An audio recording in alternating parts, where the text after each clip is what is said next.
Assalamualaikum. Waalaikumsalam warahmatullahi wabarakatuh. Lagi bang, Abang yang lucu ya. ngobrol dikit. Ya bang.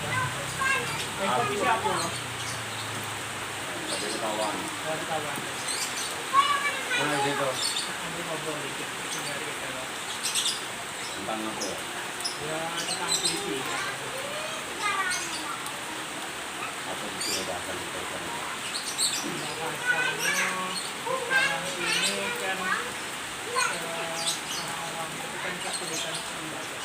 Jadi lebih hobi dengan mendengar secara langsung. Nah ini seperti aja. Nah sekarang kira-kira kalau untuk membaca puisi itu menurut abang apa? Langkah-langkah kita membaca puisi itu apa yang persiapan kita? Persoalan yang sering terjadi dalam baca puisi itu kan puisi juga tidak menarik dibaca karena anak-anak atau para pembaca puisi itu terlalu melihat teks hanya sebatas konteks.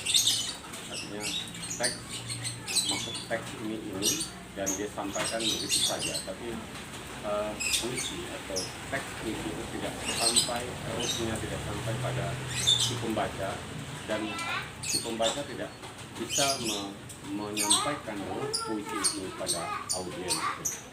Akhirnya puisi menjadi hambar. Nah itu yang sering terjadi. Nah, itu yang permasalahannya. Nah, persiapan kita sebelum ketika dapat puisi itu apa yang kita lakukan? Sebenarnya kalau kita kan sering selalu menyederhanakan baca puisi, ya. Ketika melihat puisi kemudian kita baca, maka selesailah sebuah peristiwa baca puisi.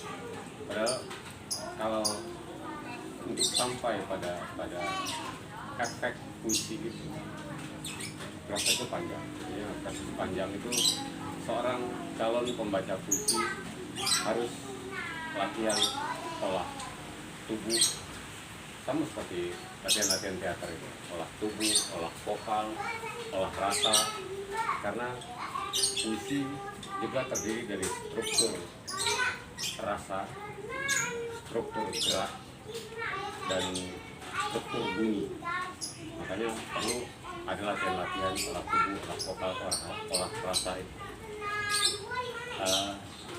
Seperti sebuah puisi kan orang sering melihat puisi itu hanya sebuah teks. Kelemahan sebuah yang dilihat sebuah teks apa yang sering terjadi itu kan begini. Kalau saya dari dulu bersepakat sebuah puisi yang baik harus dalam sebuah struktur pemahaman yang jelas. Yang jelas selama ini yang saya sepakati adalah ketika melihat sebuah puisi, maka kita harus menilai puisi itu atau memberi interpretasi puisi. Interpretasi ini adalah kita bicara tentang keilmuan. Dengan kemampuan keilmuan kita memberi penilaian atau memberi makna terhadap sebuah kata, kalimat, atau lebih besarnya namanya sebuah puisi.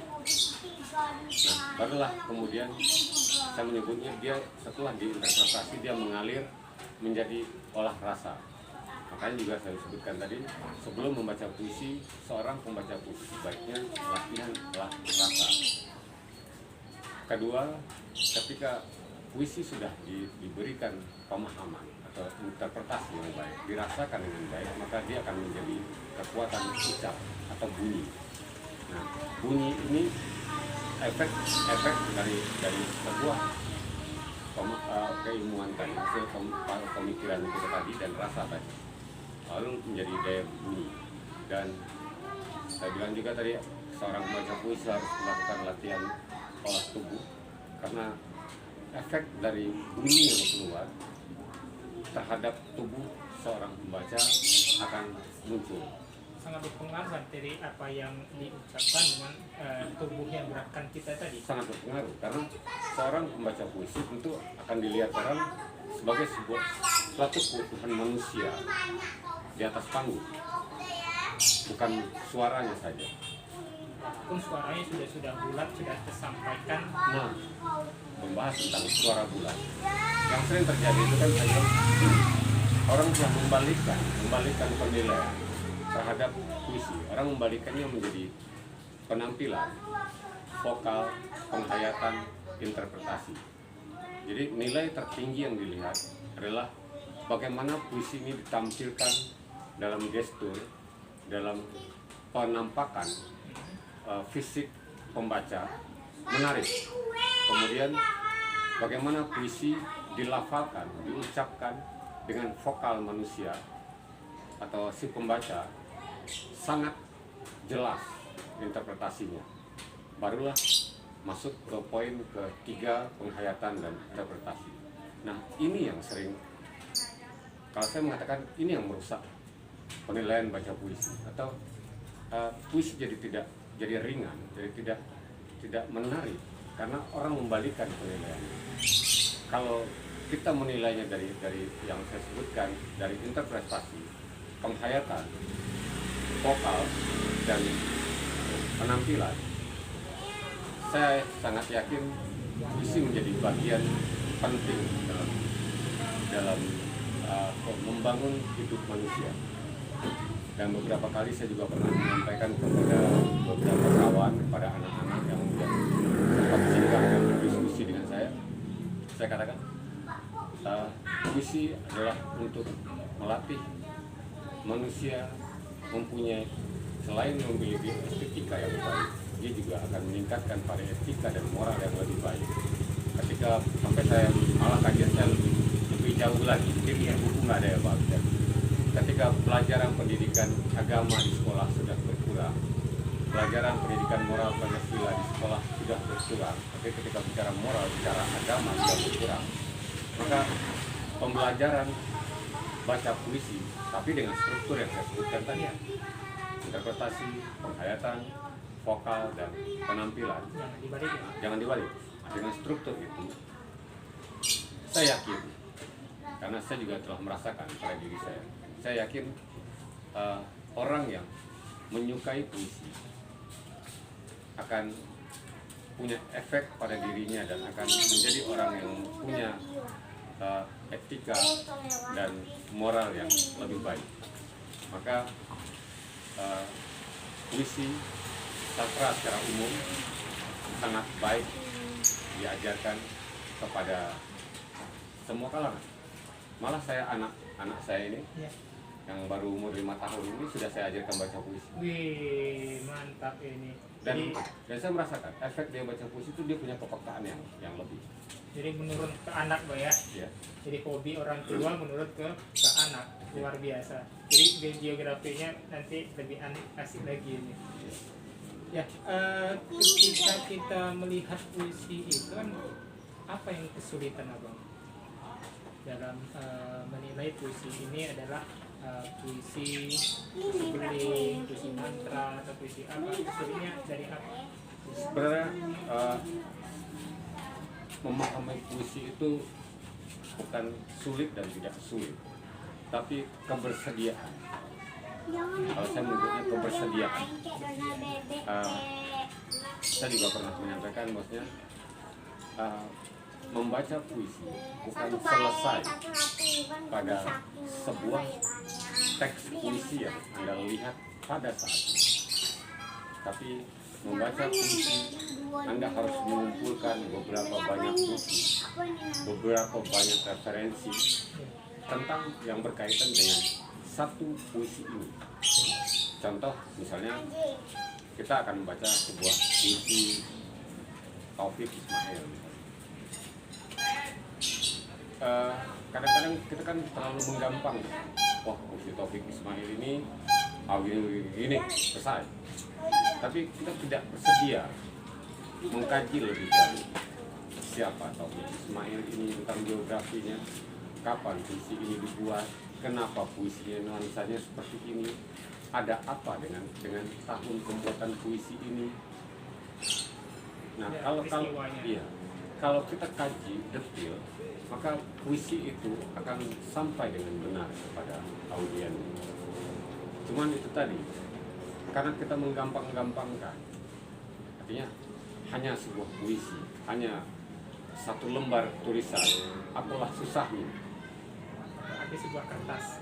Kadang-kadang itu. Nah, menggampangkan itu, akhirnya juga saya melihat efek yang saya lihat ketika orang menggampangkan sebuah puisi menjadi sia-sia, menjadi tidak, kalau bahasa saya, tidak berdaya. Padahal penyair membuat puisi itu sedemikian rupa untuk menyampaikan sebuah peristiwa yang dia ketahui pada saat dia menulisnya dalam bentuk susunan kata yang disebutnya puisi. Tapi kadang-kadang ketika sampai kepada tangan pembaca yang tidak bersedia atau menggampang-gampangkan, akhirnya jadi menghancurkan puisi. Kalau abang kesulitan membaca puisi apa? Saya tidak pernah kesulitan. Bisa abang contohkan membaca puisi? Baik, saya akan bacakan sebuah puisi yang ditulis oleh seorang ulama dan juga penyair. Saya sangat suka dengan gaya puisi yang sederhana menurut saya, tapi mempunyai kekuatan yang luar biasa. Sebuah puisi yang ditulis oleh Kiai Haji Mustafa Bisri atau biasa dikenal dengan Gus Mus.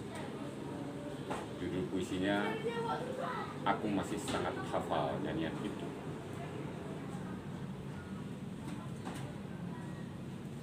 Aku masih sangat hafal nyanyian itu. Nyanyian kesayangan dan hafalan kita bersama sejak kita di sekolah rakyat.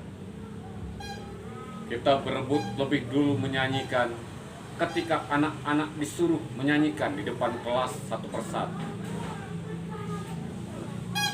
Aku masih ingat betapa kita gembira saat guru kita mengajak menyanyikan lagu itu bersama-sama. Sudah lama sekali. Pergaulan sudah tidak seakrab dulu lagi. Masing-masing sudah terseret kepentingan sendiri atau tersihir pesona dunia. Dan kau kini entah di mana. Tapi aku masih sangat hafal nyanyian itu, sayang. Hari ini ingin sekali aku menyanyikannya kembali bersamamu. Indonesia tanah air beta, pusaka abadi nan jaya. Indonesia sejak dulu kala tetap dipuja-puja bangsa. Di sana tempat lahir beta, dibuai, dibesarkan bunda, tempat berlindung di hari tua, sampai akhir menutup mata. Aku merindukan rasa haru dan iba di tengah kobaran kebencian dan dendam, serta maraknya rasa tega. Hingga kini, ada saja yang mengubah lirik lagu kesayangan kita itu dan menyanyikannya dengan nada sendu. Indonesia air mata kita, bahagia menjadi nestapa. Indonesia kini tiba-tiba selalu dihina-hina bangsa. Di sana banyak orang lupa, dibuai kepentingan dunia, tempat bertarung berebut kuasa, sampai entah kapan akhirnya. Sayang, di manakah kini engkau? Mungkinkah kita menyanyikan lagu kesayangan kita itu dengan akrab seperti dulu? Puisi Mutawalli ini kan sederhana, tapi begitu menyentuh. Nah, tadi kan kalau saya lihat tadi di atas tadi kan puisi, tapi pas di akhir-akhirnya itu kan ada seperti musikalisasi puisi. Apakah ada perbedaan antara pembacaan puisi, musikalisasi? Itu ada dramatisasi puisi. Dari mana melihatnya? Kalau yang saya bacakan tadi itu bukan musikalisasi puisi, tapi memang saya lihat puisi ini terinspirasi dari sebuah lagu Indonesia. Terinspirasi dari lirik lagu. Nah, jadi diplesetkan menjadi kondisi kekinian dari lagu yang sebetulnya. Jadi ini bukan, kalau saya mengatakan puisi Mustafa Bisri yang ini bukan musikalisasi puisi, tapi karena sebuah puisi yang terinspirasi dari sebuah lagu. Karena teks itu murni lagu, maka saya rasa puisi itu pun dibacakan seperti menyanyikan lagu tersebut. Ada puisi khusus, oh ini puisi untuk puisi, ini untuk musikal, ini tentang puisi. Kalau untuk antara musikalisasi puisi dan baca puisi, saya rasa tidak perlu dipisahkan puisi mana yang harus dijadikan musikalisasi puisi dan mana yang harus dibacakan. Itu tergantung kemampuan seorang arranger dalam menggarap musik puisinya. Nah, dalam hal ini juga seorang arranger tidak boleh egois terhadap keahliannya dalam bermain musik. Yang sering terjadi, arranger sering kebanyakan egois dalam menggarap musikalisasi puisi. Dia menjadi lebih dominan dibanding puisi itu sendiri, dan malah kadang-kadang puisi terkaburkan. Nah, ini resiko musikalisasi puisi. Padahal menurut saya munculnya musikalisasi puisi itu adalah keinginan dua orang penyuka kesenian, seorang pemusik, seorang penyuka sastra, kemudian berkolaborasi untuk memperkuat hakikat puisi itu. Cuman kadang-kadang kadang-kadang kan egonya seniman ini dia lupa, maksudnya kita sedang menggarap sebuah puisi yang tujuannya untuk membuat puisi ini lebih kuat. Kalau kita bicara lagi tentang puisi, sebenarnya tidak perlu dimusikkan karena puisi ada irama di sana. Jadi tidak mesti ketika kita membaca puisi kita mesti diiringi dengan alat musik. Tidak harus. Berbeda dengan kalau musikalisasi memang harus diiringi dengan musik. Ya. Nah, kadang-kadang juga sebenarnya itulah seperti yang pernah juga saya sampaikan sama Pak Agus. Musikalisasi puisi itu adalah sebuah proses bertemunya dua orang penyuka seni. Yang satu seorang penyuka seni musik, yang satu penyuka seni sastra. Nah, dia melihat sebuah karya sastra yang dibacakan akan lebih menarik untuk diaranjer atau diberi musik. Nah, kadang-kadang tapi karena seniman terkenal dengan keegoannya, kadang-kadang itu di jalan tidak ketemu kesepakatan antara seniman musik dan seniman sastra. Nah, juga di belakang, ke belakang juga seorang ilmuwan juga peneliti kadang-kadang dia tidak masuk pada wilayah sastra itu. Dia kadang-kadang tidak masuk pada wilayah seni secara umum, tapi dia tiba-tiba membuat definisi-definisi yang kadang malah menyesatkan bentuk yang diinginkan oleh dua seniman tadi. Contoh yang sini sebenarnya belum baku juga. Ada yang mengatakan pernyataan yang pernah saya sempat baca, musikalisasi puisi adalah menyanyikan, melagukan puisi. Saya rasa penyair, pembaca puisi sudah tepat.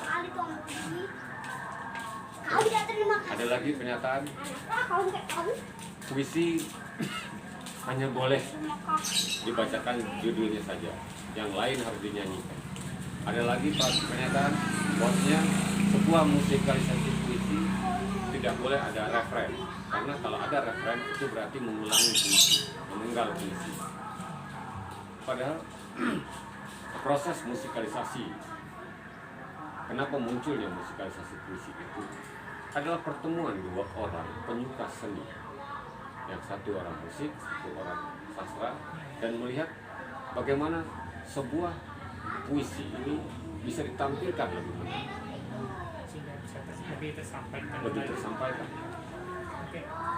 Mungkin di lain waktu mungkin bisa lebih panjang lagi pembahasan kita sama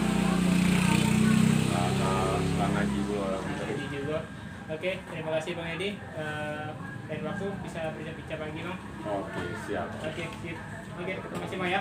Oke, pamit dulu. Ya, assalamualaikum warahmatullahi wabarakatuh. Waalaikumsalam warahmatullahi wabarakatuh.